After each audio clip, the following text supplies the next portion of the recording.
Today's negotiation tip deals with optimizing your cross-cultural negotiations. What sets the successful cross-cultural negotiator apart from the rest is their ability to think in terms of differences rather than thinking in terms of right and wrong. You see, as humans, we tend to think that those who are different to us and our ways are wrong. You see, we all view the world through the filters of our own experience.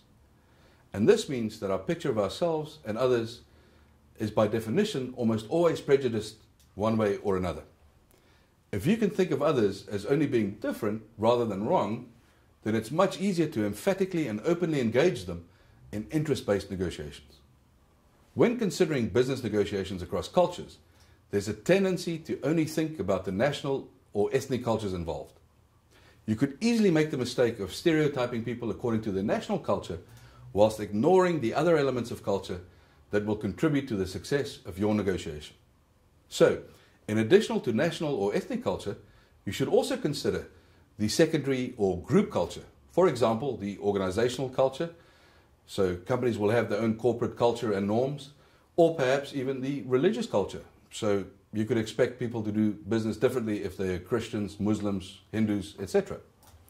You should also consider the professional culture. Accountants, lawyers, research scientists will all have a code of practice that they subscribe to, which would underline a common culture. Considering these additional cultural elements may well serve to assist you in uncovering potential common ground that would not have existed if you only thought about culture in terms of national or ethnic dimensions. The problem with preparing for cross-cultural negotiation is that there is so much material that exists on cultural differences and similarities that it would take a significant amount of time for you to explore it in intricate detail. To make it easier for you to derive some utility value from all the information that exists on cross-cultural business negotiations, I would like you to consider only two key elements. The first element is the maturity and sophistication of the financial infrastructure in place within that territory. When we have a mature and sophisticated financial infrastructure in place, it means that we have relatively easy access to capital and tools like credit vetting and credit insurance. This removes some of the risks associated in entering into business transactions. Secondly, the maturity and sophistication of the legal system in place within the territory should be considered. When we have a mature and sophisticated legal infrastructure in place, it means that we have reference to case law and precedents to provide us with guidance in terms of structuring our agreements.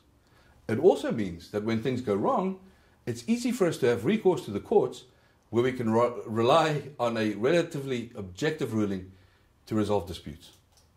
If you're negotiating in an environment where there is both a mature and sophisticated legal and financial system in place, you can expect to focus more on the content of the negotiation rather than the context surrounding the negotiation. Examples of these territories are Western and Northern Europe and North America. In content-driven negotiations, the focus will be on the contractual terms and supporting details.